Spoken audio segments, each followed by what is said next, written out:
There are many theories that have entered the minds of many of Dune followers and Matrix followers alike. The great big question must be asked: does the Matrix share the same universe as Dune? In this episode, we will gather information that could point us out in the similarities and clues that might lead us to uncover the mystery between the two franchises. Without further ado, let me welcome you to the SciPunk feed.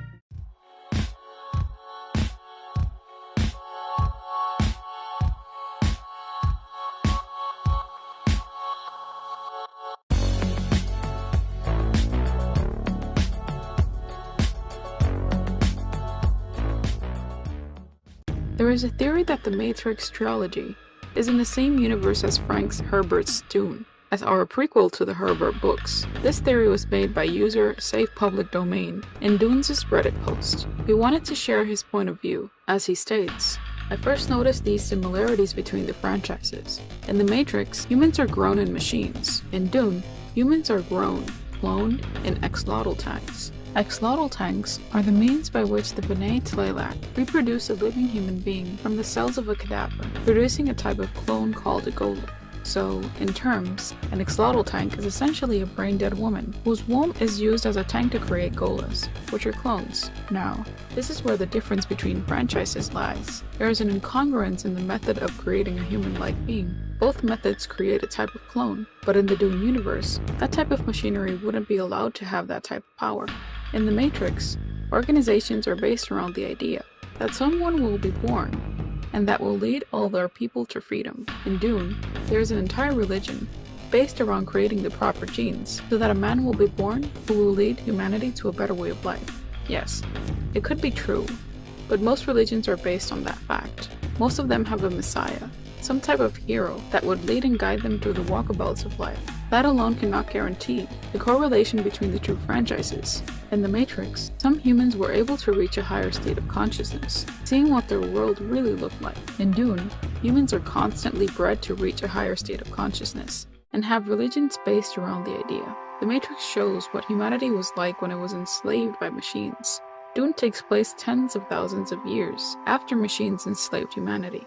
As a result, machines were banned after humanity was freed, and there is no artificial intelligence in Dune.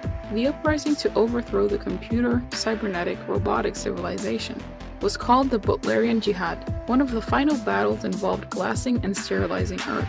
It was so traumatic. Following the destruction of the computers, having computers, or even machines that work like human minds, were forbidden. Could that be the reason why in the uprising, everything from computers and machines, such as artificial intelligence, was banned? They didn't want humans to fall victim to computers and machines, knowing its disastrous history. In the Matrix, Neo loses his eye and can see without sight. In Dune the second book, the main character Paul loses his eye, but can still see the world around him. By going blind, Neo obtains a third eye, through which he can perceive the true nature of things, instead of being fooled by their external appearances. It is this true sight that guides him through the climax of the series, and allows him to defeat Agent Smith. Where the Matrix saw Neo realize that the world around him is run by cold, unthinking machines, the third eye he gains in the Matrix Revolutions allows him to see the conflict from their perspective. Neo's understanding of the machine's outlook is one of many reasons that fans think that the upcoming fourth installment is likely to feature a human villain than other machines. No longer motivated by vengeance or anger, Neo is instead now led by pure peace and enlightened acceptance. A Fremen conspiracy attempts to assassinate Paul using a stone burner. The attempt fails, but the effects of the weapon destroy Paul's eyes. Paul, who did not foresee the birth of twins, loses his prescience after Cheney's death and becomes truly blind, although he conceals this. In The Matrix, Neo shows that he has the ability to use his powers outside of the Matrix. In Dune, people are bred with powers, like the voice and super speed. In Matrix, machines, and arguably people, have the ability to see the future.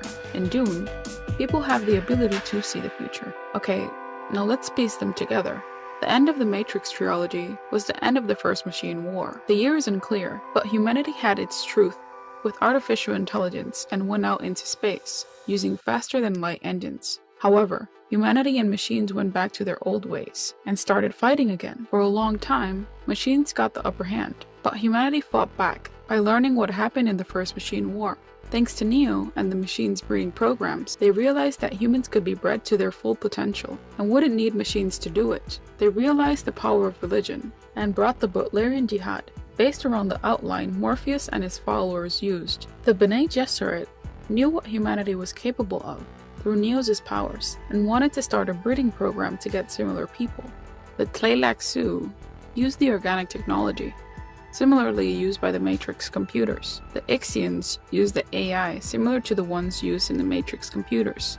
Since the Matrix erased all human knowledge on what happened after 1999, all the organizations had to base their ideas on what happened before. So a lot of organizations took up names from ancient Greece, like the Atreides or titles like the Emperor, to give people a clear representation of their power. Now this point could make sense, since mankind was basically exterminated by the machines, but also, the machines modified history to the needs of the Matrix, because the only information they had left was that from that era of human civilization. This led to the recorded Butlerian Jihad as we know it, which further went on to evolve into the Dune universe, which Herbert wrote about in the second half of the 20th century. This would explain why Paul was born with the potential to have many of the same powers as Neo. The Matrix takes place in the Dune universe. It just happens thousands of years earlier, making the Matrix trilogy a prequel to Dune. Could that be possible?